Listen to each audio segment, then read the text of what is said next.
Gold, trusted gold buyers. మీరు తాకట్టు పెట్టిన బంగారాన్ని విడిపించి ఈ రోజు ఉన్న మార్కెట్ ధరకు కొనబడను.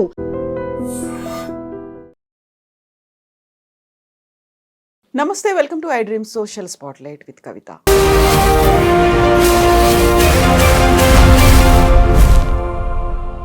సమూహంలో ఏకాంతం, చుట్టూ మన మనుషులే ఉన్నప్పటికీ ఏదో తెలియని ఒంటరితనం, మానసికంగా మాత్రమే కాదు ప్రాణాలు తీసుకునేంతగా డిప్రెషన్. ఏం జరుగుతోంది, మనం ఎక్కడికి వెళ్తున్నాం? గత వారం జరిగినటువంటి ఒక ఇన్సిడెంట్, తల్లి తన 2 పిల్లల్ని హత్తుకొని రైలుకు ఎదురుగా ఆత్మహత్య చేసుకుంది. ఒక్కసారి ఉలిక్కి పడేలా చేసింది. ఏం జరుగుతోంది, మనం ఎటు వెళ్తున్నాం? మనతో పాటుగా ఉన్నారు హైకోర్టు అడ్వకేట్ పూజారి నాగేశ్వర్ గారు. హలో అండి, నమస్తే. మనం గతంలో కూడా ఫ్యామిలీ గురించి, లైఫ్ గురించి బోల్డని విషయాలు మాట్లాడుకున్నప్పటికీ అవన్నీ కూడా లైఫ్ని ఎలా ఎంజాయ్ చేయాలి అనేది మనం చూసాము. బట్ ప్రాణాలు తీసుకోవడం అనేది, ఈ ప్రపంచంలో ఆత్మహత్య చేసుకోవడము, ప్రాణాలు వాళ్ళు తీసుకోవడం అనేది కేవలం మనుషులు మాత్రమే. ఇంత విలువైనటువంటి జీవితం, మనల్ని మనం జాగ్రత్తగా చూసుకోవాలి, ఇన్ని మాటలు చెప్పుకున్నప్పటికీ ఒక తల్లి 2 పిల్లలతో కలిసి ఆత్మహత్య చేసుకుంది. ఫస్ట్ ఆ పిక్చర్ చూసినప్పుడు ఏమనిపించింది మీకు అసలు? వాస్తవానికి అయితే నేను నథింగ్ బట్ చాలాసేపు ఏడ్చాను కూడా దాంట్లో. ఎందుకంటే 2 ఎదిగిన పిల్లలు కదా, చాలా ముద్దుగా ఉన్నారు.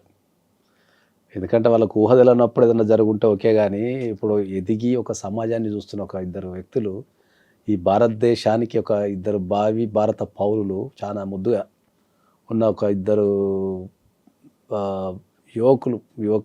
యువకులు కదా. అసలు ఆ ఫోటో చాలా డిస్టర్బ్ చేసింది వాస్తవానికి కూడా. అనిపించింది అసలు మనం ఎక్కడ బతికేస్తున్నాం ఈ ప్రపంచంలో అని. చాలా కష్టం అది.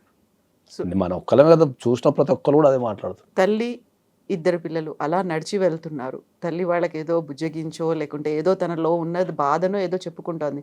పిల్లలు వింటున్నారు, చేతుల్లో చేతులేసుకొని నడుస్తూనే ఉన్నారు. అంత దూరం నడిచి వెళ్ళిపోయారు. హత్తుకుంది, నేను లేకుంటే మీరు ఉండలేరు, మీరు లేకుండా నేను ఉండలేను. ముగ్గురు పోవాల్సినటువంటి సిచ్యువేషన్స్. నిజంగా అలాంటి పరిస్థితులు లేవు అనేది కుటుంబ సభ్యులు చెప్తున్నారు. ఎక్కడి దాకా ఎందుకు వెళ్తున్నాం మనం? అలాంటి డెసిషన్ ఎందుకు తీసుకుంటున్నాం? ఇక్కడ అతి పెద్ద క్వశ్చన్ ఏంటంటే ఒక 15 years ఉన్న 2, ఒక యువతి ఒక యువకుడు, తల్లి ఏం చెప్పి తీసుకెళ్ళింది అనేది అసలు ఎవరికి అర్థం కాని క్వశ్చన్ అది. ఎందుకంటే చిన్నపిల్లలు అనుకోండి, ఇంటర్, వాళ్ళకి తెలియదు పాపం. అమ్మ ఎక్కడికి తీసుకెళ్తే వెళ్ళిపోతారు, నిలబడతారు, తెలియదు నెక్స్ట్ ఏం జరుగుతుంది అనేది వాళ్ళకి జీవితం మీద అవగాహన ఉండదు.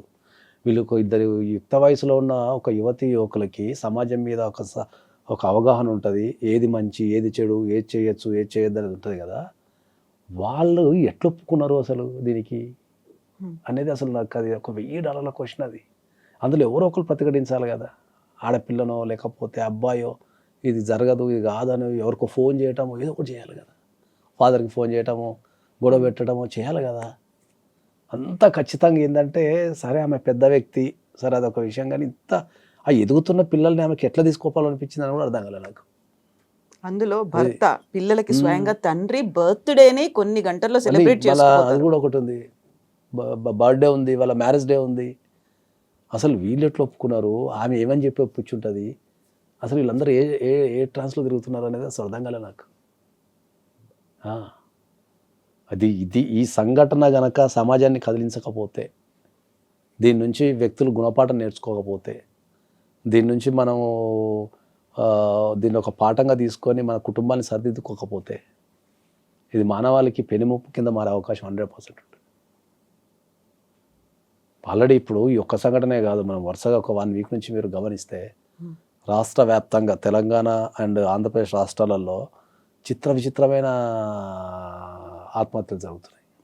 అదేదో ఒక రాష్ట్రానికి భూతం పట్టినట్టు, ఎవడో చేతవాడి చేసినట్టు రకరకాల ఆత్మహత్యలు జరుగుతున్నాయి.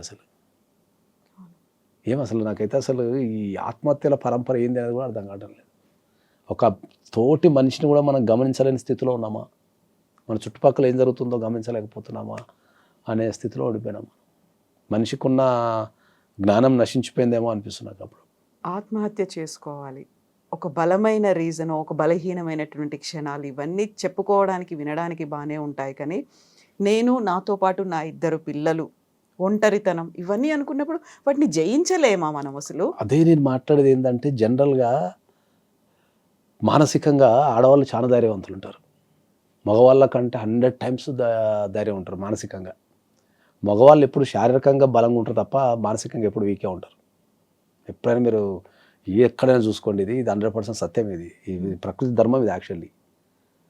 ఎందుకంటే ఏ కష్టం వచ్చినా కూడా తట్టుకొని ధైర్యంగా నిలబడగలిగే శక్తి ఆడవాళ్ళకి ఎక్కువ ఉంటుంది కాకపోతే కంపారిజన్ టు మెన్. ఆడవాళ్ళు ఏడుస్తారు, అదే. మగవాళ్ళు ఏడవరు అనేది ఒక మిస్కన్సెప్షన్ కూడా అది ఉంది. అట్లా ఉంటుంది తప్ప వాళ్ళకు ఉన్న త్యాగం కానీ లేకపోతే వాళ్ళు పడే కష్టాలు కానీ వాళ్ళకి ధైర్యం ఎక్కువ ఉంటుంది, మానసికంగా చాలా ధైర్యం ఉంటుంది. ఒక రెండు ఈ బిడ్డల్ని కానీ అదే వాళ్ళని ఎత్తి పెంచి చదివించి అదే చేతులతో ఎట్లా తీసుకెళ్ళిపోయింది అనేది ఇక్కడ మిరాకిల్. అది చాలా అది అసలు నేనైతే అసలు దాన్ని అది జరగకపోయి ఉంటే బాగుండని అయితే నేను 100 సార్లు దేవుని ప్రార్థించినా అని నాకే తెలుసు. అక్కడ ఎదుగుతున్న పిల్లలు ఆ ఫోటో అసలు మన దురదృష్టానికి ఏంటంటే అసలు ఆ ఫోటో అందరి మనసు నుంచి పోతలేదు. అసలు అది చాలా క్లియర్ గా కనిపిస్తోంది అందులో. వాళ్ళు ఇంత ఆ ధైర్యంగా నడవటం కానీ ఆ స్టైల్ కానీ అసలు ఎంత క్యాజువల్గా ఉంది తెలుసు. ఆ వీడియో కూడా వాళ్ళు ఏదో ఫంక్షన్ పోతున్నారు వాళ్ళు. ఎక్కడ బెరుకు కానీ వాళ్ళ దగ్గర ముచ్చబెట్టుకోవడం, వేడుపులు, పెడబొబ్బలు ఏం లేవు. ఇప్పుడు ఆ వీడియో ఆ రైల్వే స్టేషన్ తీసిన వీడియోకి వాళ్ళు చచ్చిపోవడానికి మధ్యలో ఒక 1 అవర్ టైం ఉందనుకున్నా కూడా వాళ్ళకి ఆ టైంలో తెలిసి ఉండాలి కదా. తెలిసి ఉన్నప్పుడు ఒకవేళ తెలిసి ఉంటే కనుక రైల్వే స్టేషన్కి ఎందుకు పోతున్నావు కనుక తెలిసి ఉంటే కనుక ఆ ఏజ్ పిల్లలకి భయం కానీ ఆందోళన కానీ చికాకు కానీ ఏదో ఒకటి ఉండాలి కదా. వాళ్ళంతా అసలు అది ఇప్పటిదాకా మరి పోలీసు వాళ్ళు ఎందుకు కనిపెట్టలేకపోయారో కానీ అది చాలా. ఇప్పుడు మనకు అందిన సమాచారం ప్రకారం ఫైనాన్షియల్ ఇష్యూస్ ఏం లేవు అని చెప్తున్నారు. కెరీర్ కూడా స్ట్రాంగ్గా ఉంది. ఎటు చూసినా కూడా ఈ మానసికమైన ప్రాబ్లమ్స్ అనేది కనిపిస్తున్నది. కానీ తెరనక ఏముందనే మనకి ఇప్పటికి తెలియకపోయినా కూడా ఇన్ని సంవత్సరాలు లాక్కొచ్చిన వ్యక్తి ఇప్పుడు పిల్లలు ఎదుగుతున్న టైంలో వాళ్ళు హాస్టల్ నుండి వాళ్ళు ప్రపంచాన్ని చూడాల్సిన టైంలో ప్రాణం తీసుకోవటము, వాళ్ళ ప్రాణాలు తీయటం అనేది అయితే అసలు ఇది ముమ్మాటికి సమాజం చేసిన హత్య అనే చెప్తాను నేను. దాంట్లో ప్రతి ఒక్కరం బాధ్యత వహించాల్సిందే, అందరం నాతో సహా. తను ఒంటరితనంతో బాధపడుతోంది అని అనుకున్నప్పుడు ఆ ఒంటరితనానికి సంబంధించి ఎప్పుడో ఒకసారి ఎవరితో ఒకరితో అయినా డిస్కస్ చేస్తూ ఉంటుంది కదా తను, కనీసం పిల్లలతోనో తల్లితోనో. అదే చెప్తున్నా, మన భారతదేశంలో వచ్చిన అతిపెద్ద ప్రాబ్లం ఏంటి అంటే మనం ఏదన్నా సమస్య చెప్పుకోవడానికి పోయినప్పుడు ఎవరితోనైనా సరే వాళ్ళు దాన్ని లైట్ తీసుకుంటారు ఇండియాలో. నేను అట్లా చాలా కేసులు చూసిన. ఎవడో చాలా సందర్భాలలో నేను చచ్చిపోతాను ఉట్టిగానో బెదిరిస్తాను సరదాకు అంటారు. అది సబ్ కాన్షియస్ మైండ్లో రికార్డ్ అవుతుంది వాళ్ళకి. అని వాళ్ళకు కూడా ఒక థాట్ ఏమొస్తుంది, ఈ అమ్మ చచ్చిపోతా అంటే ఎవడు పట్టించుకోవడం, చచ్చిపోవడం కూడా చాలా పొందినారు. ఎప్పుడైనా సరే ఒక వ్యక్తి ప్రాబ్లం చెప్పడానికి వచ్చినప్పుడు నేను ఏం చెప్తా అంటే వాళ్ళని వారించకుండా వినండి ఫస్ట్ అని చెప్తాను నేను. ఒక 2 నిమిషాలు ఎవడన్నా ప్రాబ్లం చెప్తుంటే ఏదైనా పని చేస్తున్నా కూడా ఆపి అసలు వాళ్ళు ఏం చెప్తున్నారు అంటే దాని తీవ్రత తెలుస్తుంది అంటే నేను. మనం రొటీన్ లైఫ్లో మనం తీసేస్తున్నాం, చాలా మందికి తీసేస్తుంటాం అట్లా రొటీన్ లైఫ్లో. అది తప్పు అని చెప్తాను నేను. మనిషి అనేది ఎప్పుడైనా కూడా నేను ఇప్పటికి మీకు చాలా సందర్భాలు చెప్పిన, ఎప్పుడైనా ఒక మనిషి ఆత్మహత్య చేసుకోవాలి అంటే వాళ్ళకి ఏమైనా ఫీలింగ్ వస్తుంది అంటే ఏంటంటే ఈ ప్రపంచంలో నాకెవరూ లేరు, నేను బతికి వేస్ట్. ఈ 2 పదాలు వాళ్ళ మైండ్స్లో స్ట్రాంగ్ అయినప్పుడే చచ్చిపోతారు. నా కోసం ఒకరు ఉన్నారు, లేకపోతే నేను వాళ్ళ కోసం బతకాలి అనే ఫీలింగ్ ఉంటే చచ్చిపోరు, పోరాడతారు, 100% పోరాడతారు. ఆత్మహత్య చేసుకోవడానికి గల ఏకైక కారణం అదే. నువ్వు ఎన్ని విశ్లేషణలు చేయండి, ఏమైనా చేయండి, వాళ్ళకు నా కోసం నన్ను ఎవరు పట్టించుకోవడం లేదు, నా బాధ ఎవరు వింటం లేదు, నా కోసం ఎవరు లేరు అనే ఫీలింగ్ వచ్చినప్పుడు నేను ఎందుకు ఉండాలి ఈ ప్రపంచంలో అనేది ఒక రకమైన డిప్రెషన్కి వెళ్ళిపోతారు. ఆ డిప్రెషన్కి వెళ్ళిపోయిన తర్వాత ఏం చేస్తారు, ఎవరు లేరు కదా, ఎవరు పట్టించుకోవడం లేరు కదా, బతికేందుకు అన్న టైంలో ఆత్మహత్య చేసుకుంటారు. That is the biggest problem. అది ఎక్కడైతే కుటుంబ వ్యవస్థ ఈ ప్రపంచవ్యాప్తంగా ఎక్కడైతే కుటుంబ వ్యవస్థ అయితే స్ట్రాంగ్ ఉందని మనం చెప్పుకుంటున్నామో అదే కుటుంబ వ్యవస్థలో క్రైమ్ పెరిగిపోయింది, విపరీతమైన క్రైమ్ పెరిగిపోయింది. ఆ పెరిగిన క్రైమ్ని కూడా మన జనాలు చాలా క్యాజువల్గా తీసుకుంటారు. అయిపోయిందా అదేమన్నా? అదే అంటున్నా కదా, మన జనాలు కూడా దాన్ని ఏదో ఒక వార్త లెక్క చదివి పడేస్తున్నారు తప్ప అరే ఎందుకు కుటుంబాలలో హత్యలు పెరుగుతున్నాయి, ఆత్మహత్యలు పెరుగుతున్నాయి అని ఒక్కళ్ళు కూడా బాధ్యత తీసుకొని ఆలోచిస్తాం లేరు. నేను 1,00,000 సార్లు చెప్తున్నా ప్రతి ఒక్కరికి ఏంటంటే భారతదేశంలో కుటుంబ వ్యవస్థ అనేది చెడిపోయింది. దాన్ని రిపేర్ చేయాలా, దాన్ని రిపేర్ చేయాలంటే సమాజంలో ఉన్న ప్రతి ఒక్కరు బాధ్యత తీసుకోవాలా. అది నీ కుటుంబమైనా నా కుటుంబమైనా ఎవరి కుటుంబమైనా సరే మనం బాధ్యతగా ఉండి మన పిల్లలకు కానీ సమాజానికి కానీ మనం నేర్పాలనేది చెప్తున్నా నేను. ఎవ్వరి కాళ్ళు ఇప్పుడు నేను వరుసగా ఒక 1 వీక్ నుంచి చూస్తున్నా కదా, ఒక 1 వీక్ నుంచి చూస్తుంటే ఫస్ట్ నేను చూసిన న్యూస్ ఏంది, ఒక ఆడపిల్ల తల్లిదండ్రులకి విషయం ఇచ్చి చంపేసింది. ఏది, ప్రేమించిన వ్యక్తిని వాడి కోసం. యాక్సెప్ట్ చేస్తానని మత్తు మందు మత్తు మందు పెట్టి. Over dose. అరే కనీసం ఒక ఇంగిత జ్ఞానము, వాళ్ళ కడుపులో మనం పుట్టినాము, ఈ చిన్న లాజిక్ ఇది, వాళ్ళ కడుపులో మనం పుట్టినాము, మనకి సాధిండ్లు చదివిపించిండ్లు, తల్లిదండ్రులు పిల్లలు పెరగటానికి ఎన్ని త్యాగాలు చేస్తారు అనేది వాళ్ళు పెరిగిన తర్వాత అర్థమవుతుంది. తిండి తిని కోరికలు చంపుకొని రకరకాలు చేస్తారు, ఏదో వాళ్ళ స్థాయికి తగ్గట్టు, ఎవరి స్థాయికి తగ్గట్టు వాళ్ళు చేస్తారు. కంపల్సరీ పిల్లల మీద ప్రేమ ఉంటే వాడు రిక్షా ఎక్కుకున్న నుంచి అంబానీ వరకు వాళ్ళ స్థాయికి తగ్గట్టు ఏదో ఒకటి పిల్లల ఎదుగుదల కోసం ఎక్కడి దగ్గర కాంప్రమైజ్ అయితేనే ఉంటారు తల్లిదండ్రులు, అయితేనే ఉంటుంది. అట్లాంటి తల్లిదండ్రులని నువ్వు విషమిచ్చి చంపడం ఏంటి? నాకు అది కాన్సెప్ట్ అర్థం కాలని. నీకు అంతగానం ప్రేమించిన వ్యక్తున్నాడు, పారిపోనుంటూ ఏటన్నా ఏమవుతుంది? బతకలేవైతే పెద్ద ప్రపంచంలో ఓ ఢిల్లీకో బాంబేకో కలకత్తాకో పారిపోయి నచ్చిన మొగుండి అంతగానో నీకు నచ్చితే పారిపోయి బతకనుంటే పని చేసుకుంటూ బతకలేరా? అందులో తను ఉద్యోగం చేస్తుంది, మనం nursing చేసింది. చదువుకున్న అమ్మాయి నర్సింగ్ చేస్తుంది, నీకు ఇంజక్షన్లు జనాలు బాగుపడతానికి రా అంటే అవే ఇంజక్షన్లు పెట్టి తల్లిదండ్రులు చంపేసింది. ఎటు పోతుంది సమాజం? ఒక తల్లిదండ్రులు చంపటం అంటే నాకు కాన్సెప్ట్ అర్థం కాలేదు అసలు. జనరల్గా ఇప్పుడు తల్లిదండ్రులు బాధపడుతూనే చూడలేం చాలామంది సెంటిమెంట్ ఉంటుంది, పాపం వాళ్ళు మనం కలుస్తారు, పెంచుతారు, వాళ్ళు త్యాగాలు చేస్తారు కదా అంటాం. ఓరి అమ్మ చంపే కార్యక్రమం అయిపోయింది. ఇంకో దగ్గర నిజామాబాద్లో కొడుకు పెళ్లి కాలేదని చెప్పేసి కొడుకుని అండ్ భార్యను చంపేసింది. ఇది చంపే కాన్సెప్ట్ ఏంది అసలు? ఇది మన ఇళ్ళకి వచ్చేసింది, రేపు దాంట్లో ఎవడైనా ఉండొచ్చు అని చెప్తే సమాజం పట్టించుకోవటం లేదు.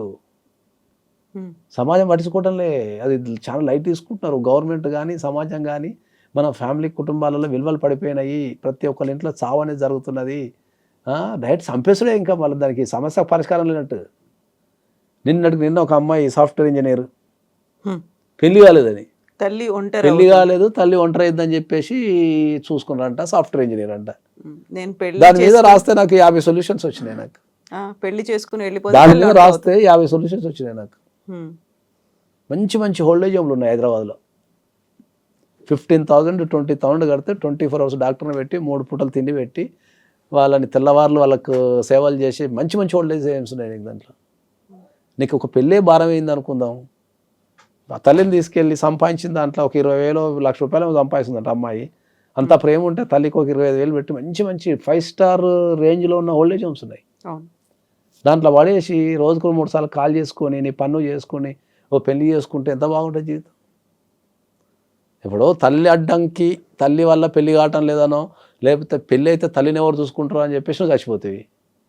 ఇప్పుడు కనీసం 3 పూట్ల ఎవరు తిండి పెట్టాలి? ఇప్పుడు పెట్టాలి, బిడ్డే దూరం అయిపోయింది కదా. ఇప్పుడు భగవంతుడు తీసుకెళ్తే దాన్ని ఎవడేం చేయలేడు. ఓకే, ఇప్పుడు తల్లిదండ్రుల ముంగట పిల్లలు చనిపోతారు, పిల్లల ముంగట తల్లిదండ్రులు చనిపోతారు, అది భగవంతుడు నిర్ణయం చేస్తే దానికి ఎవడేం చేయలేడు. న్యాచురల్గా జరిగేదానికి ఎవడేం చేయలేడు. హార్ట్ అటాక్, యాక్సిడెంట్ అంటే ఏం చేయలేము, మిస్టేక్ జరుగుతుంది కాబట్టి జరుగుతుంది. ఓకే, ఒక మనిషిని చంపాలా అనే ఆలోచనే ఒక మనిషికి వస్తే, తోటి మనిషిని చంపాలనే ఆలోచనే మనిషికి వస్తే దాన్ని ఎవడు మార్చాలా? నిన్న ఎవడో సాఫ్ట్వేర్ ఇంజనీర్ అంట, రైలు కింద పడి చచ్చిపోయాడు, పెళ్లి కావడం లేదని. ఎవ్రీ డే ఈ దేశంలో ఏదో ఒక దగ్గర నువ్వు కరెక్ట్ న్యూస్ పేపర్ కనుక ఫాలో అయ్యగలిగితే ఎక్కడో ఎవ్రీడే ఒక భార్య ఒక భర్తను, ఒక భర్త ఒక భార్యను చంపుకుంటున్నారు. మధ్యలో పిల్లలు చంపుతున్నారు. ఈ పిల్లల్ని చంపే కాన్సెప్ట్ అయితే అసలు నాకు అర్థమే కావట్లేదు. సమాజం ఎటుపోతున్నది అనేది అసలు ఆలోచిస్తే భయం అవుతున్నది నాకు అప్పుడప్పుడు. ఇటువంటి సమాజంలో ఉన్నా అనిపిస్తుంది నాకు. మెయిన్ లేనప్పుడు మా పిల్లల్ని ఎవరు చూసుకుంటారు, మళ్ళీ అదొక సెంటిమెంట్, ఎమోషన్ అనేది అక్కడ అసలు నాకైతే అసలు సమాజం మీద అయితే నేను ఫ్యామిలీ కౌన్సిలర్ కింద కానీ డైవోర్స్ అడ్వకేట్ కింద నుండి నాకు అసలు అప్పుడప్పుడు అసలు ఏం మాట్లాడడం అర్థం కావట్లేదు. అసలు సమాజం చాలా ఘోరమైన స్థితిలోకి వెళ్ళిపోతుంది. ఫ్యామిలీ వ్యవస్థ అనేది అసలు నేను 100% చెప్తున్నా కానీ ఎవరు నమ్ముతాను లేడు.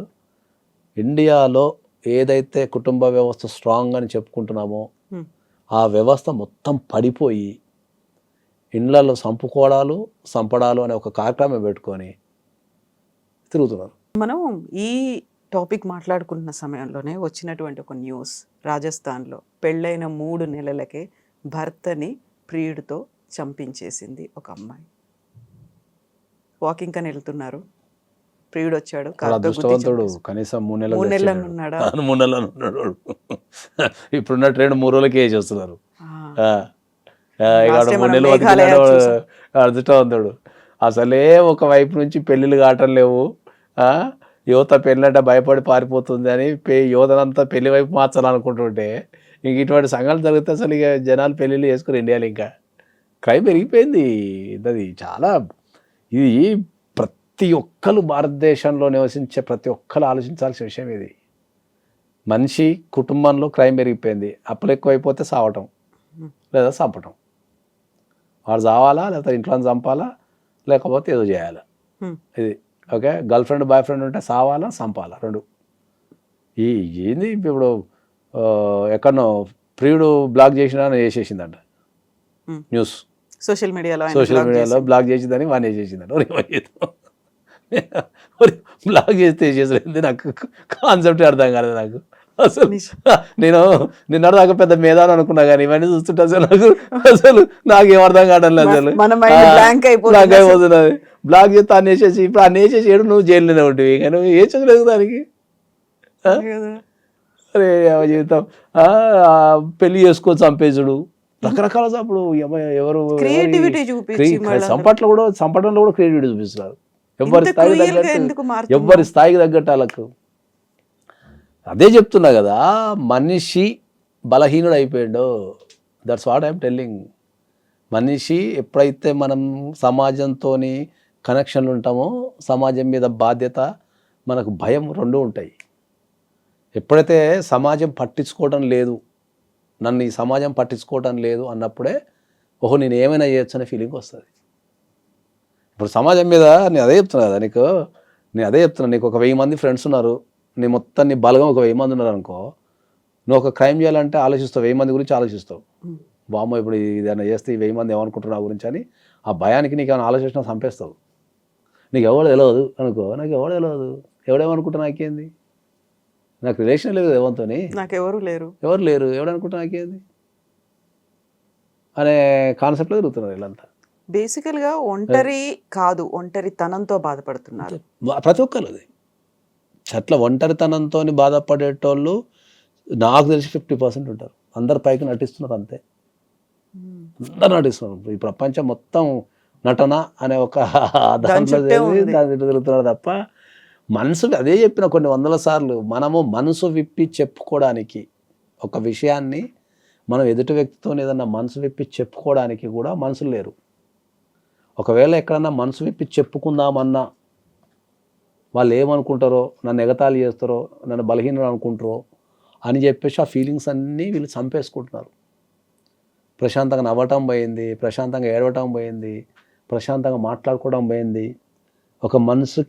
ఒక మనిషి కోసం నిలబడటం పోయింది, త్యాగాలు చేయటాలు పోయినాయి. ఏమైనా తాత్కాలికమైన విషయాల మీద వీళ్ళు శ్రద్ధ పెడుతున్నారు తప్ప లాంగ్ జర్నీ మీద ఎవరు శ్రద్ధ పెడతాం లేరు. ఎవరికైనా సరే ఒక వ్యక్తికి చంపాలి అని అనిపించినప్పుడు నెక్స్ట్ ఏమవుతుంది అని ఆలోచిస్తే చంపే ఆలోచన ఎక్కడి నుంచి వస్తుంది? చంపితే ఏడుంటాడు, లైఫ్ లాంగ్ జైలు ఉంటాడు. మరి లైఫ్ లాంగ్ జైలు ఉండడానికి చంపడం ఎందుకు కదా? దానికి ఈ చిన్న లాజిక్ కూడా మిస్ అయిపోతున్నారు జనాలు, తప్పించుకోలేరు. ఇప్పుడున్న టెక్నాలజీకి క్రైమ్ చేస్తుంటేనే దొరుకుతారు. మనం పట్టించాల్సిన ఇంతకుముందు అన్న టెక్నాలజీ లేనప్పుడు ఒక సాక్ష్యం దొరకాలన్నా, ఒక ఇంకేదైనా దొరకాలన్నా చాలా కష్టం ఉంటుండే. ఇప్పుడున్న టెక్నాలజీకి నువ్వు ఎంత చిన్న తప్పు చేసినా కూడా, నువ్వు ఇంకా ఏ టెక్నాలజీతో అయితే ఇంకా ఘోరం. మొన్న ఎవరు రైల్వే స్టేషన్లో ఇద్దరు దొంగలు పట్టించింది తెలుసా? ఏ టెక్నాలజీ? ఆ ఏరియాలో తిరిగే నేరస్తుల మొత్తం మన ఏపీలో ఎక్కడో జరిగింది అది రీసెంట్గా. డేటా మొత్తం దానికి రోబోట్కి ఎక్కించి దాన్ని రైల్వే స్టేషన్లో చెప్తున్నారంట. అది మొత్తం తిరిగి అందరినీ చూస్తుందంట. దీంట్లో ఉన్న డేటాతోనే 2 కళ్ళు గమనించి వాళ్ళిద్దరిని ఇమీడియట్లీ లోకల్ పోలీస్ స్టేషన్కి కంప్లైంట్ ఇచ్చేసిందంట. రైలు వచ్చి పట్టుకున్నారు. ఇంతకుముందు నన్ను ఎవడో చూస్తే కష్టంగా తగ్గేటోడు ఇప్పుడు యంత్రాలే పట్టించేస్తున్నాయి ఎక్కడికి. యంత్రాలు పట్టించేస్తాయి. ఇప్పుడు నేరస్తుల డేటా మొత్తం ఇప్పుడు మీకు యుఎస్లో నేరస్తుల డేటా మొత్తం ఏఐ చేసేసింది.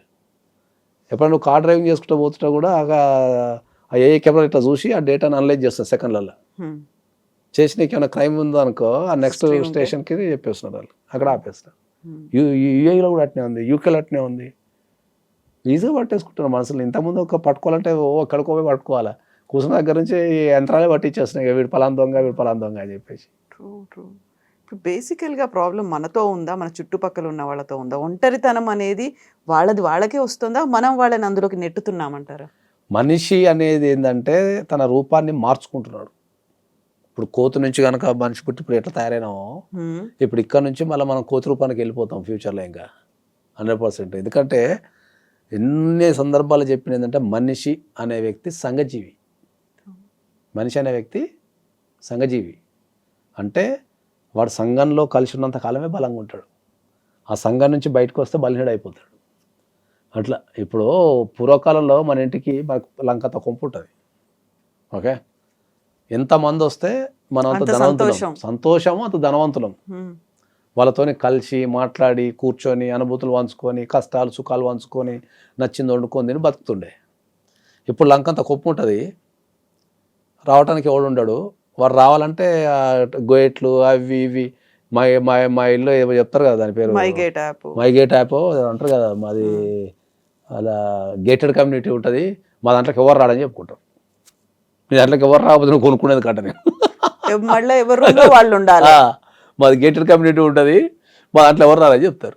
మరి అమ్మ మరి దానికి నువ్వు కొనుక్కునేది దానికి ఎవరు రాకపోతే నువ్వు దానికి. కష్టం అది, చాలా కష్టం. ఎందుకంటే నేను ఒక విషయం చెప్తా ఎప్పుడు అంటే, నన్ను చాలామంది క్వశ్చన్ అడిగినాను, మీ హోమ్ టూర్ చేస్తాం సార్ అని అడుగుతున్నాను సీరియస్గా.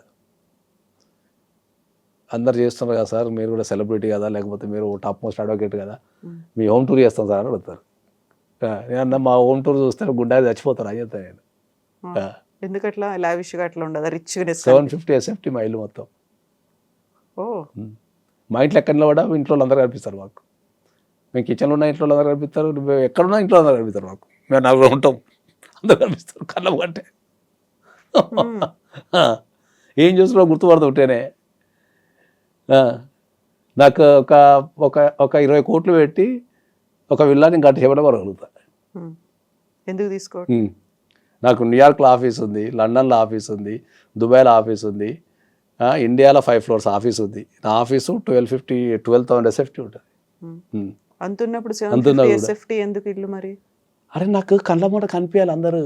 ఎవరు రూమ్లో పోయి వాళ్ళు ఏం చేస్తున్నారో తెలియక రూమ్లో వేసుకొని పండుకుంటే నీకు ఫ్యామిలీ బాండింగ్ ఎక్కడ ఏర్పడుతుంది? ఇంకా ఎదురు ఒక మనిషి తిరుగుతుండాలా, ఎదురుగా మాట్లాడుతుంటే కమ్యూనికేషన్ జరుగుతుంటుంది. 2 బెడ్రూమ్లు, ఒక హాల్, ఒక కిచెన్, అంతే మాది. సొంతిల్లే. కళ్ళముట కనిపించాలి నాకు. నేను తెల్లారులు వేస్తే US పోతా, UK పోతా, దుబాయ్ పోతా, ఎక్కడైనా ప్రపంచం మా పిల్లల్ని వేసుకొని తిరగలుగుతా ఎవ్రీ మంత్. కానీ ఇల్లు అంతే ఉన్నది. నాకు అనిపిస్తుంది ఏం చేస్తా అంత పెద్ద ఇల్లు తీసుకొని నేను ఏం చేస్తా అంత లంకంత కొంప తీసుకుంటే ఎవరు లేనప్పుడు మనిషికో టీవీ పెట్టుకొని ఏడబడతాడ కూర్చొని ఎవరి రూమ్లలో వాడు గడిపితే ఎట్లుంటుంది అనే కాన్సెప్ట్. మన స్టేటస్ పెరిగిన కొద్ది చాలా రిచ్నెస్ అనేది కనిపించాలి, ఎలిగెంట్ గా ఉండాలి. రిచ్నెస్ అనేది మనం చేసే పనులలో కనిపించాలి తప్ప నువ్వు ఇంటితో రూపంలోనో కార్ రూపంలోనో చూపిస్తే వేస్ట్ అని చెప్తాను నేను. నీకు ఎంత రిచ్నెస్ ఉన్నా, మీకు రీసెంట్గా జరిగిన ఒక సంఘటన ఉంది కదా బెంగళూరులో, ఒక టాప్ మోస్ట్ బిజినెస్ మ్యాన్. అవును, ఈడీ రైడ్స్ అవుతున్నాయి, సూసైడ్ చేసుకొని చనిపోయింది ఆయన. 12 రోల్స్ రాయల్స్ ఉన్నాయంట ఈ ప్రపంచంలో ఎవరి దగ్గర లేవట. 12 రోల్స్ ఆయన దగ్గర ఉన్నాయి. అంత హై అండ్ కార్లు, 12 రోల్స్ రాయల్స్ కార్లు, హై అండ్ కార్లు పెట్టుకొని ఇన్కమ్ ట్యాక్స్ రైడ్ చేస్తే పోయి గన్ పెట్టుకొని కలిసి చచ్చిపోయాడు. రిచ్నెస్ అనేది మనం చూపెట్టే ఈ బిల్డింగ్లలో ఉండదు. రిచ్నెస్ అనేది ఎప్పుడు కూడా ఇక్కడ ఉండాలి. ఒక వ్యక్తిని కాపాడుకోగలగాల, ఒక వ్యక్తి కోసం నిలబడగలగాల, ఒక మనల్ని చూడంగానే ఒక వ్యక్తికి పాజిటివ్నెస్ రావాలా, ఒక ధైర్యం రావాలా, ఆనందం రావాలా. అరే మన కోసం ఒకడు ఉన్నాడు కదా అని ఫీలింగ్ వస్తే ఎవరు చచ్చిపోడు, చచ్చిపోడు. ఎవరికైతే నాకు ఎవరు లేరు అన్న ఫీలింగ్లోనే వాడు చంపడం కానీ చచ్చిపోవడం కానీ చేస్తాడు. ఇది వ్యవస్థకు నేర్పించాలని చెప్తున్నాను. ఎవరు నేర్పాలి దాన్ని?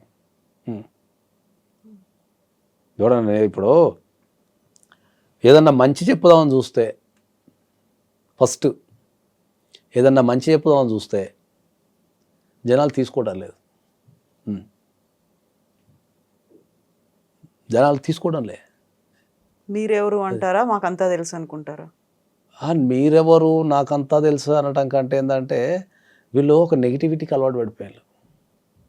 ఇప్పుడు ఒక మంచి విషయం టైటిల్ పెడతాను, చూడాడు ఎవడు? అవును, చూడడు. నిజమే.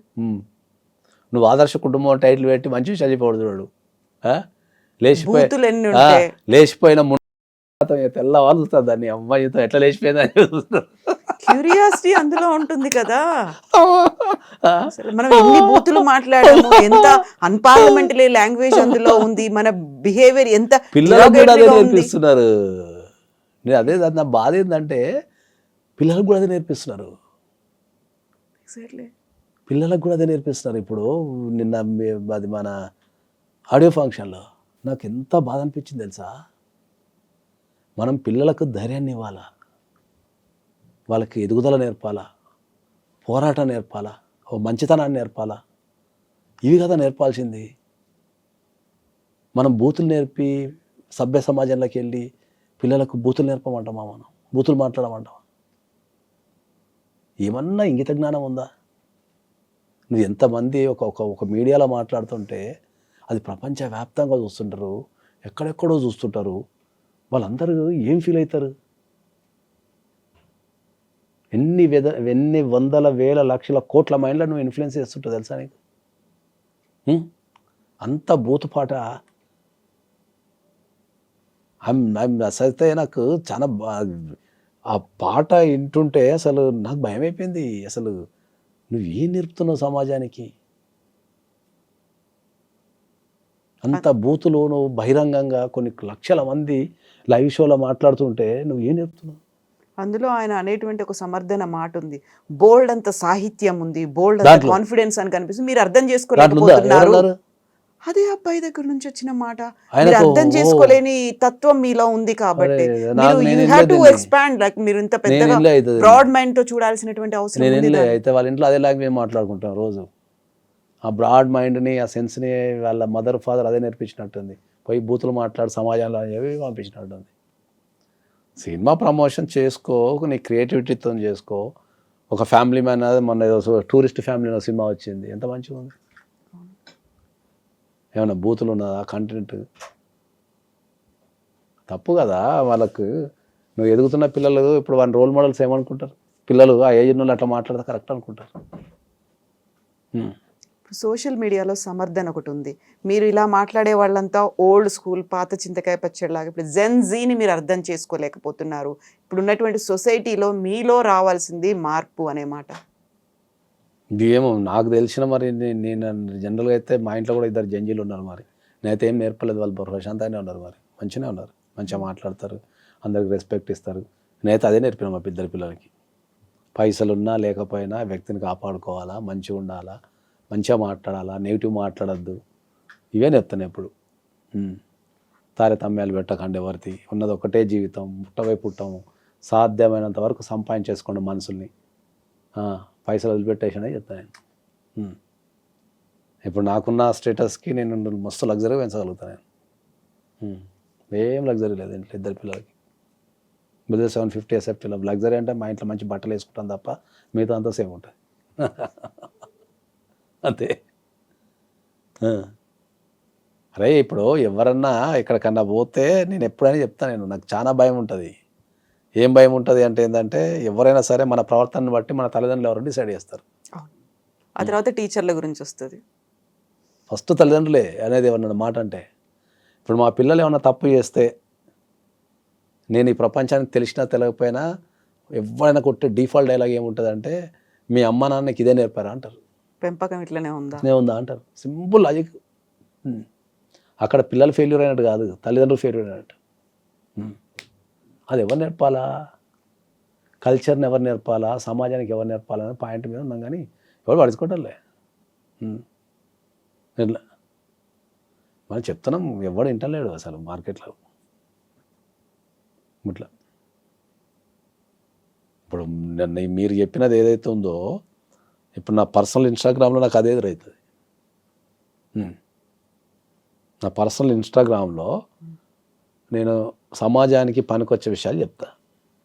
ఓకే, ఇప్పుడు సమాజానికి పనికొచ్చే విషయాలలో 25 సంవత్సరాలకు పెళ్లి చేసుకోరా అని చెప్తాను నేను. దానికి పెడతారు కామెంట్లు మనల్ని.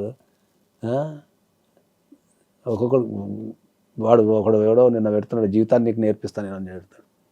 లోకం చదివి ఉన్నట్టుగా అదే తెలుసు అన్నట్టు. మనకి ప్రొఫైల్ ఫోటో ఉండదు, పిక్ ఉండదు, దొంగతనం తిరుగుతుంటాడు. నీకేం తెలుసు, జాబ్ ఉంటే అది ఉంటుందా, పైసలు లేకపోతే ఇది ఉంటుందా, ఎవరికి పిచ్చి పట్టినట్టు పెడతారు కామెంట్. సమాజానికి ఒక పోకడు ఉంటుంది, దాని ప్రకారం పోవాలా. నువ్వు 25 సంవత్సరాలకి పెళ్లి చేసుకోకపోతే పీకనికి ఏముంటుంది, ఏజ్ అయిపోయిన తర్వాత 35 చేసుకుంటే ఏముంటుంది, ఏముండదు. 35 చేసుకుంటే నీ కొడుకో నీ బిడ్డ పుట్టారకు వాళ్ళ ఏజ్కి వచ్చారకు నువ్వు 60 ఉంటావు. ఏం చెప్తావు వాళ్ళకు? నువ్వే ముసలినే కాళ్ళకు పడితే అది దిశ నిన్ను హాస్పిటల్ వేసేస్తారు. ఆ పాట పాడాడు చాలా ఆవేశంగా, చాలా కాన్ఫిడెంట్గా, చాలా ధైర్యంగా ముందుకొచ్చి పాడాడు అని అనుకుంటున్నాను. ఒక్క పాటతోని నేను చెప్తున్నా కదా, ఆ ఒక్క పాటతోని నథింగ్ బట్ ఆయన కెరీర్ని నాశనం చేసుకుంటే. అది ఎంత గలీజ్ పాట అది. ఎంత సినిమా అనేది ఒక క్రియేటివిటీ. నువ్వు చెప్పే విధానంలో చెప్పు వింటారు. ఒక స్థాయి బూతులు మాట్లాడదామని అనం. The way of expression should be ఉంటుంది కదా అని చెప్తాం మనం. అదే రాసిన వాళ్ళు ఎవరో తెలియదు. మరి ఆ స్టేజ్ మీద పాడచ్చా లేదా, ఎవడు వాడు ఏది ఇచ్చాడో తెలియదు. మళ్ళీ ఆ ఏజ్ ఏంది, ఆ పాడే పాట ఏంది, దానికి ఏదో బెదిరింపులు. అయినా నేను సారీ చెప్పను. వాడు ఎవడైతే ఏదన్నా విమర్శ వచ్చినప్పుడు వాడు క్షమించమని అడగడానికి సిద్ధంగా ఉంటాడో వాని ఎదుగుదల ఒక రేంజ్లో ఉంటుంది. ఇప్పుడు రామ్ చరణ్ ఉన్నాడు, లేకపోతే అల్లు అర్జున్ ఉన్నాడు, పెద్ద ఫ్యామిలీస్ ఉన్నాయి అనుకుందాం హీరోలలో. వాళ్ళు రాయాలంటే అట్లాంటి బూతు పాటలు రాయలేరా? బూతులు మాట్లాడలేరా స్టేజ్ మీద? తప్పది. అది సమాజానికి చాలా రాంగ్ మెసేజ్, చాలా తప్పది ఆ ఏజ్లో వల్ల. ఆయనైతే నేను సారీ చెప్పను అంటున్నాడు. కనీసం పేరెంట్స్ అయినా మాట్లాడాల్సినటువంటి అవసరం ఉంది. మనతో బయటికి వీడియోలో లేకుంటే పబ్లిక్గా మాట్లాడకపోయినప్పటికీ వాళ్ళ పిల్లలతో అయినా వాళ్ళ కొడుకుతో అయినా 100% దానికి పేరెంట్స్ బాధ్యత వహిస్తే కనీసం వాళ్ళకున్న గౌరవం నిలబడుతుంది. నేను ఆ పొజిషన్లో 100% సమాజానికి 100% క్షమాపణ చెప్తాను. సరిదిద్దుకుంటా, క్షమించడం 100% చెప్తా. తప్పు అనేది జరుగుతుంది, తప్పు జరగదని నేను అంటలే. తప్పు అనేది మంచి చేయాలా, దాని నుంచి రియలైజ్ కావాలి, ఇంకా మరింత జాగ్రత్తగా ఉంటాడు. అట్లా ఇప్పుడు ఆ ఏజ్లో తెలవకపోవచ్చు. తెలవనప్పుడు ఎవరు సరిదిద్దాలి దాన్ని? పేరెంట్స్ సరిదిద్దాలి. నేనైతే ఆ ప్లేస్లో ఉంటే నేను బాగా చెప్తా, సమాజానికి కానీ ఎవరైతే ఇబ్బంది పడ్డారో అందరికి క్షమాపణ చెప్తాను. పేరెంట్స్కి తెలిసి చేస్తున్నారా తెలవక చేస్తున్నారా అనేది వాళ్ళ కుటుంబం మీద ఆధారపడి ఉంటుంది. కానీ డెఫినెట్లీ అయితే దానికి క్షమాపణ చెప్పాల్సింది, దానికి వేరే ఆప్షన్ లేదు. ఎవరో అనామకంగా ఉన్న వాళ్ళో ఏదో ఊరు పేరు తెలియని వాళ్ళో కాదు. ఆ జరిగింది, ఆ కుటుంబం తెలుసు, వాళ్ళ ఫాదర్ ఎవరో తెలుసు, అన్నీ తెలిసిన తర్వాత కూడా అంత ధైర్యంగా ఎలా పాడాడు, దాన్ని ఎలా సమర్థించుకుంటున్నాడు, ఇప్పటికి కూడా డిఫెండ్ చేసుకోవడం అనేది అదే 100% తప్పది. అదే చెప్తున్నాను, 100% తప్పది. దాన్ని సరిదిద్దాల్సిన బాధ్యత వాళ్ళ పేరెంట్స్కి 100% ఉంటుంది. వాళ్ళు దాన్ని సరిదిద్దగలగాల. ఆయనని one of the top most స్టార్ని చేయగల ప్రవర్తన ద్వారానే మనం టాప్ మోస్ట్ స్టార్ అవుతాం తప్ప తెర మీద ఏదో చేయడం ద్వారా ఎప్పుడు కాము.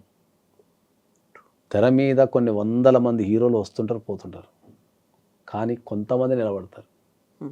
ఆ కొంతమంది ఎందుకు నిలబడతారు అంటే ఏంటంటే వాళ్ళ ప్రవర్తన ద్వారా నిలబడతారు. ప్రవర్తన టువర్డ్స్ సొసైటీ కావచ్చు, ప్రవర్తన టువర్డ్స్ కోస్టార్స్ కావచ్చు, ప్రవర్తన టువర్డ్స్ ప్రొడ్యూసర్స్ కావచ్చు, ఏదున్నా ప్రవర్తనతోనే మనిషి నిలబడతాడు. వాళ్ళు నిలబడమే కాదు, మన మనసుల్లో కూడా నిలబడతాం మనం, 100% నిలబడతాం మనం.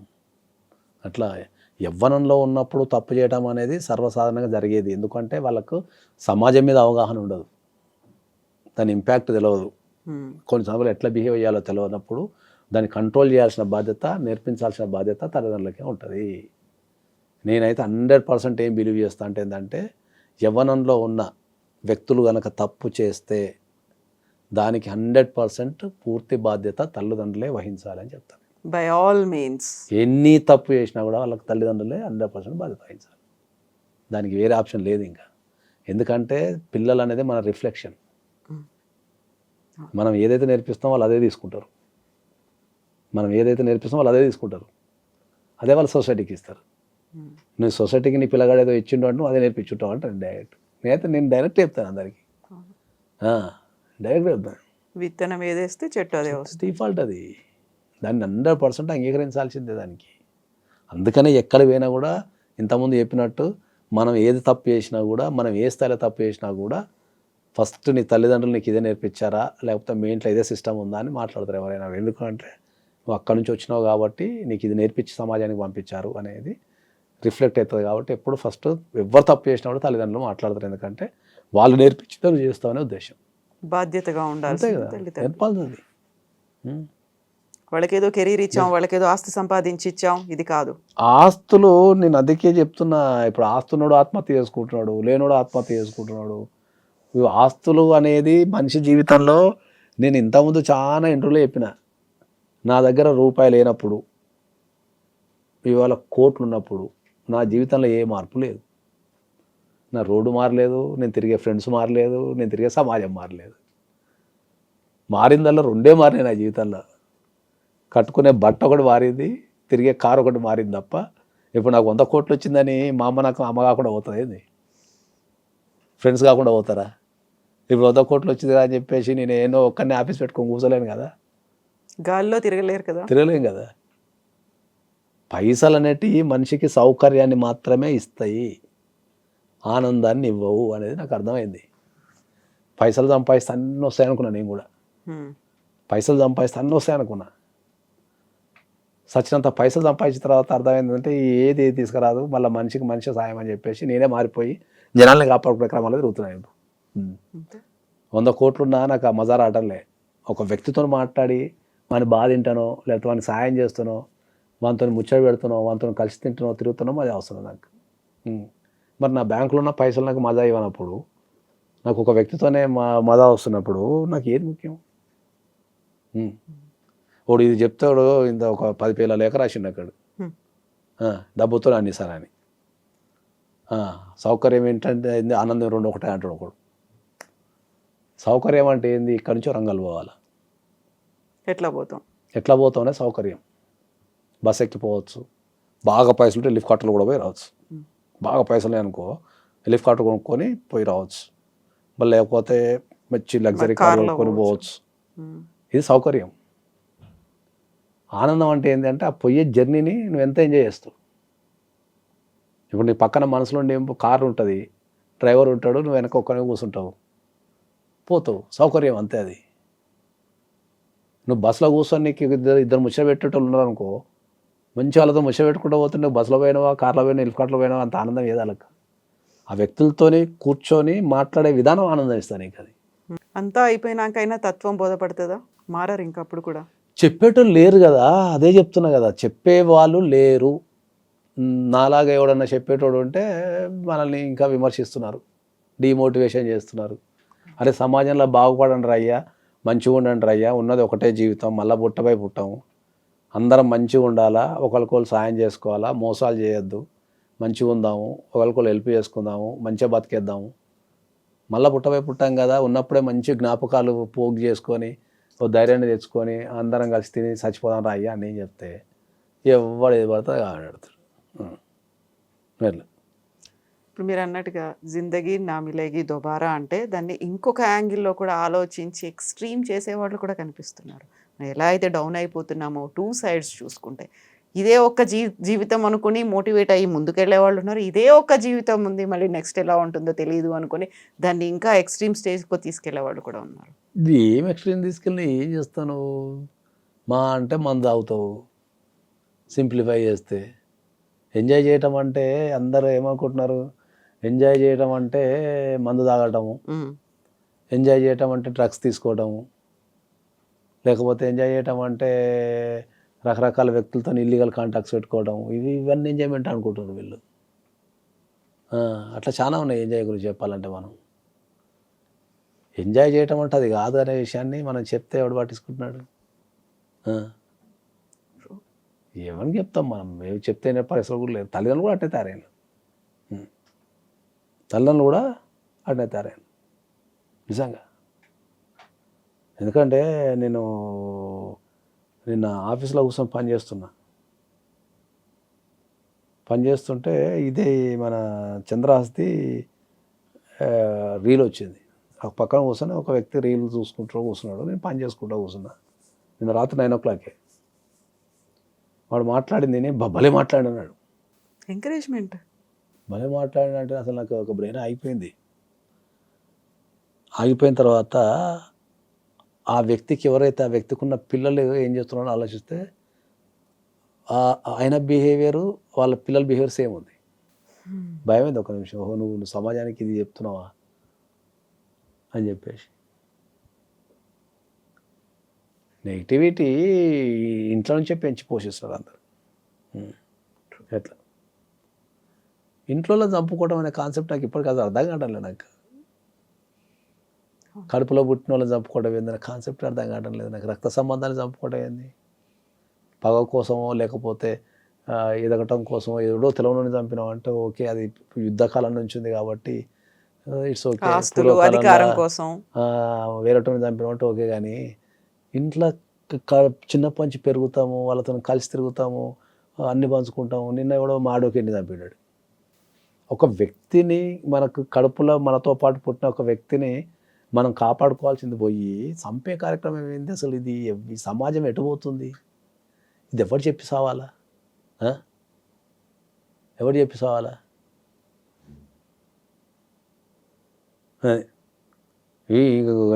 మీకు జోక్ చెప్తా. నా ఇన్స్టాగ్రామ్లో నిన్న ఒక అమ్మాయి ఏదో పెళ్లి గురించి మాట్లాడుతుంటే ఒక అమ్మాయి కథ, నాకు కూడా జోక్ ఇది. ఇన్స్టాగ్రామ్లో ఒక అమ్మాయి నాకు మెసేజ్ పెట్టింది. ఏమని?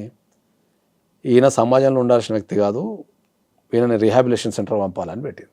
ఎవరు? ఒక అమ్మాయి. ఎవరిని పంపించాలి? నన్ను. మిమ్మల్ని? ఓ, పెళ్లి గురించి మాట్లాడుతుంటే.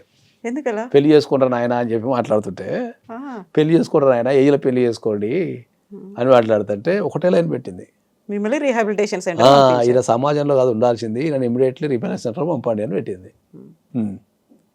నేను కూడా కింద రిప్లై ఏమి ఇచ్చినా తెలుసా? ఆయన, అవునమ్మా, నేను రీహాబిలిటేషన్ సెంటర్నే ఉండాలా, ఎందుకంటే మీలాంటి వాళ్ళ మధ్యలో ఉండలేను, నాకు రీహాబిలిటేషన్ సెంటర్ కరెక్ట్ సరిపోద్దని మెసేజ్ పెట్టా. మన సమాజంలో ఇప్పుడు మనం నవ్వుకున్నట్టుగా నవ్వుకునే సందర్భాలు కూడా చాలా తగ్గిపోతున్నాయి. ఎంజాయ్ చేసే సంతోషపడే క్షణాలు అవి తగ్గిపోతున్నాయి. దాన్ని ఒక బిజినెస్, ప్రతి దాన్ని నువ్వు నాకేమి ఇస్తావు, నేను నీకేమి ఇవ్వాలి, నువ్వు నాకేమి ఇస్తావు, నేను ఇంత ఒక వ్యక్తితో ఫ్రెండ్షిప్ చేయాలి అంటే వీటితో ఫ్రెండ్షిప్ చేస్తే ఏమొస్తుంది? లేకపోతే పెళ్ళి కూడా అట్నే తయారైంది, బిజినెస్ కింద తయారైంది. అదే నీ మొత్తుకొని వచ్చేది, వీళ్ళందరికీ మొత్తుకొని వచ్చేది ఏంది? పెళ్ళి అనేది మనం ఒక వ్యక్తితోని కలిసి జీవించే విధానం. పెళ్ళి అనేది ఒక వ్యక్తితోని కలిసి జీవించే విధానం. నువ్వు ఒక వ్యక్తితో కలిసి జీవించగలుగుతున్నా జీవించలేనా అని పెళ్లి చేసుకోవాలా. దానికి నువ్వేం చేస్తున్నావు? జీతం ఎంత, ఏ వీసా ఉంది, ఎక్కడుంది, ఆస్తులు ఎంత ఉన్నాయి, నేను పోతే ఒకతే కోడలు ఉంటానా, లేకపోతే ఒకటే బిడ్డ ఉన్నదా, ఈ ఆస్తి అంతా నేనే నాకేస్తానా? ఇవి కాదు పెళ్ళికి. నేను మొత్తుకొని వచ్చేది అది అందరికీ.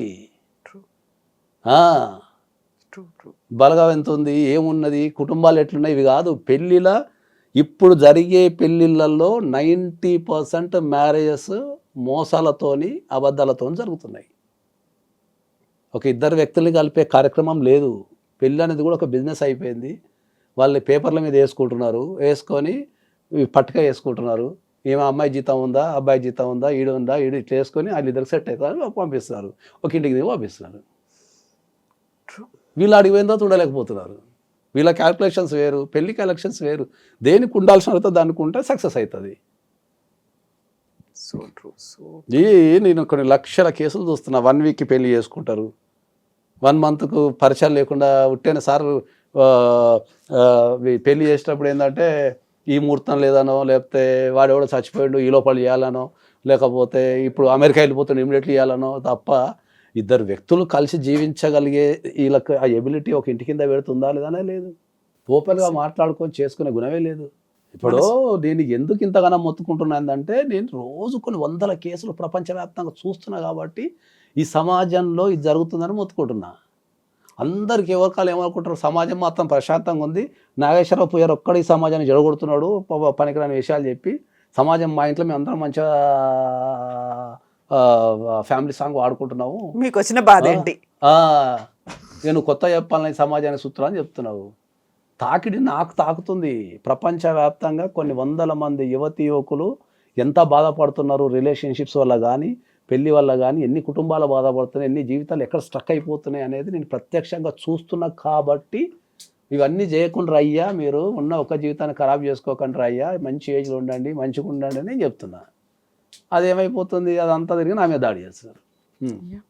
అది ఈ ఒకటైతే మీకు ఇంకా కథ నాకు జోగి చెప్పాలా. ఒకసారి ఏదో చెప్పినా నేను పెళ్లి గురించి చెప్తూ ఒక ఇంటర్వ్యూలో ఒక అమ్మాయి అడిగింది నన్ను, ఏం లేనోడికి నీకు బిడ్డ ఉంటే ఇస్తారా అని అడిగింది నన్ను. కొడుకులు ఉన్నారు కాబట్టి ఇట్లా మాట్లాడుతున్నా అట్లా కూడా అడిగిళ్ళు. తర్వాత మరి ఏం లేనోడికి నీకు నిజంగా బిడ్డ ఉంటే ఇస్తాను కూడా అడిగిళ్ళు. నేనన్నా పెళ్లి చేసేటప్పుడు నేను వాడితో కలిసి జీవించగలుగుతామా లేదా మాత్రమే చూడాలా. వాళ్ళకి ఆస్తులు ఉన్నాయా, ఆస్తులు లేవా, వాడు ఏ ప్రొఫెషనల్ చూడొద్దు అని చెప్పిన. పెళ్ళి అయ్యటానికి ఒక అందగాడు ఉంటాడు, ఒక అందమైన భార్య ఉంటుంది.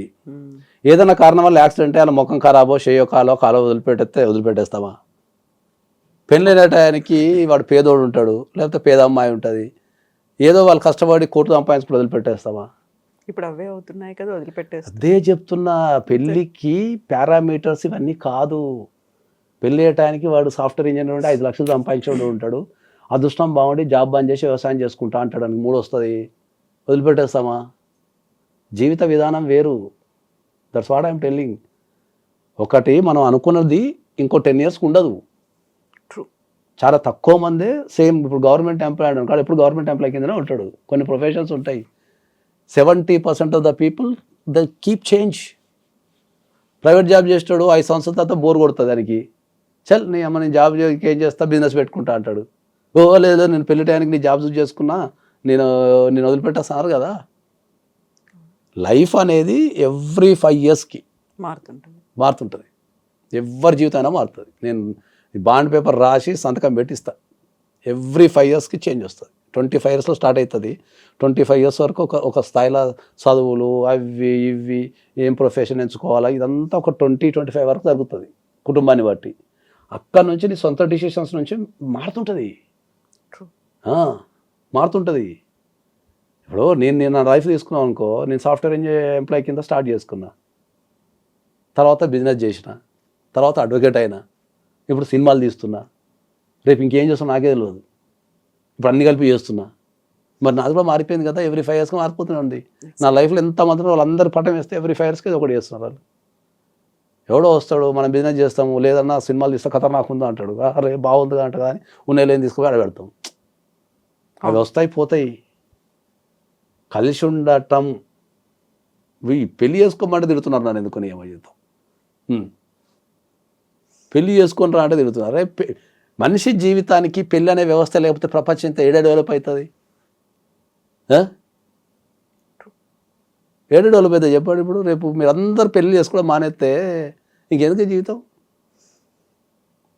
అన్నీ ఆగిపోతాయి, బిజినెస్లు ఆగిపోతాయి, వ్యవస్థ ఆగిపోతుంది, రవాణా ఆగిపోతుంది, సంపాదించడం ఆగిపోతుంది, పంచాయతీలు ఆగిపోతాయి, ఈ మటలు చేసుకోవడం ఆగిపోతుంది, మొత్తం సైకిల్ ఆగిపోతుంది. డెవలప్ అయిన కంట్రీలో అయినా పెళ్లి సమస్యనే, అన్డెవలప్డ్ కంట్రీలో కూడా పెళ్లి సమస్య. ఎక్కడో ఆఫ్రికాలో తెగలలో కూడా పెళ్లి సిస్టమ్ ఉంది. నువ్వు అత్యంత ప్రపంచాన్ని నువ్వు చూపించే అమెరికాలో కూడా పెళ్లి వ్యవస్థ ఉంది. పెళ్ళి అనేది ఒక ఇద్దరి ఆడ మగ కలిసి జీవించే విధానాన్ని నేర్పండి అని చెప్తున్నాను నేను. వాళ్ళిద్దరు కలిసి ఎట్లా జీవించాలా, వాళ్ళిద్దరు కలిసి ఎంత హాయిగా బతకాలా, ఒక చెట్టు కింద ఉన్న ఒక తోడు పక్క నుండి ఆ చేయి పట్టుకొని నడిచి ప్రపంచాన్ని చూసి చచ్చిపోవాలా అని చెప్తున్నా.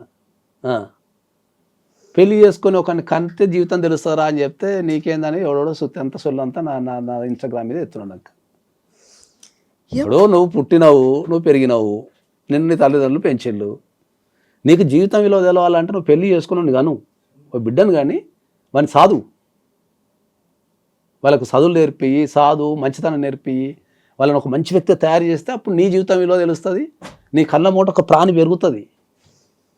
వాళ్ళని ఎట్లా పెంచాలా, ఏం చేయాలా, వాళ్ళతో ఆలోచనలు పంచుకుంటే నీకు ఇంటరాక్షన్ అవుతుంటుంది అని జరుగుతుంటాయి.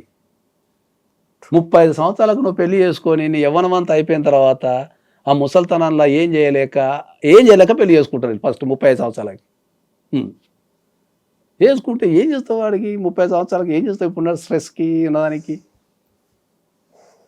నువ్వు పెద్ద కుటుంబాలలో చూడండి, వాళ్ళు ఎర్లీ ఏజ్లో పెళ్లి చేసుకుంటారు. ఇప్పటికీ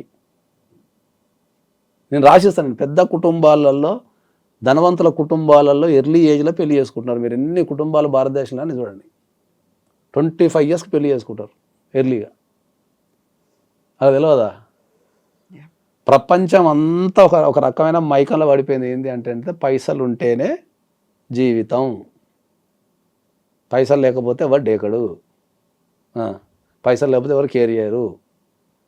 పైసలు ఉంటేనే జీవితం, కారు ఉంటేనే జీవితం, బంగారం ఉంటేనే జీవితం, మీరు అన్నట్టు మంచి పాష్ బంగ్లా ఉంటేనే జీవితం. ఈ అన్నిటి దాంట్లో మనిషి పడి కొట్టుకపోయి అసలు మనిషి యొక్క అర్థం పరమార్థం అంతా మారిపోతుంది. కొన్ని లక్షల సార్లు చెప్పిన ప్రతి ఇంటర్లో చెప్తున్నా ఏంటంటే, మీకు ఏ రకమైన సమస్య ఉన్నా నా ఆఫీస్కి రండి, నేను ఏదో ఒక సొల్యూషన్ చేస్తాను. నాకున్న తెలివితేటలతోని, నాకున్న పరిచయాలతోనో ఏదో ఒకటి దానికి అవుట్కమ్ ఏదో ఒక రకంగా ఇవ్వగలుగుతారని ఆయన. ఈ సంపే కార్యక్రమాలు సచిపే కార్యక్రమాలు పెట్టుకోకంటారు ఆయన. 1000-2000 పెడితే ఈ దీంట్లో కూడా మళ్ళీ ఉన్నది. ఇంకా సార్ మీరు రమ్మంటున్నారు 1000 రూపాయలు అడుగుతున్నారు సార్ అంటాడు. సార్ మీరు రమ్మంటున్నారు మళ్ళీ 1000-2000 వసూలు చేస్తున్నారు సార్ అంటారు. మరి ఆ 1000-2000 వసూలు చేయకపోతే నేను ఇంటికి బియ్యం తీసుకెళ్ళాలా, లేకపోతే మా పూర్వాలు పసుతాం అనుకుంటున్నాడా? 1000-2000తో నీకు జీవితంలో నీకు ఆ 1000-2000తో జీవితానికి సంబంధించిన సమస్య పరిష్కారం దొరుకుతున్నప్పుడు ఈ జైలు జీవితాలు, ఈ పారిపోవడాలు, సంపడాలు ఇవన్నీ తగ్గిపోతాయి కదా ఆ 1000-2000తోనే. So true, accept, agree that. Thank you so much అండి. And for more videos, Please subscribe to iDream. Please subscribe to iDream. Please subscribe iDream. And please subscribe to iDream. For more videos, subscribe to iDream. please like, share and subscribe to the channel. Congratulations, iDream. Subscribe to iDream. Subscribe to iDream. So subscribe to iDream Media. iDream team andarki huge congratulations. Please subscribe iDream Media. Please subscribe to iDream. Subscribe iDream. Please subscribe to iDream. iDream అంటే నా కళల ఛానల్ను subscribe చేసుకున్న నోరు తిరుగుతలేదు, మీరైతే గంట గుర్తు కొట్టండి. For more such videos, please subscribe to iDream. Subscribe to iDream. Please subscribe to iDream. Please subscribe iDream Media. Please do subscribe to iDream. Please subscribe to iDream Media. For best entertainment and information, please subscribe iDream. And don't forget to subscribe to iDream.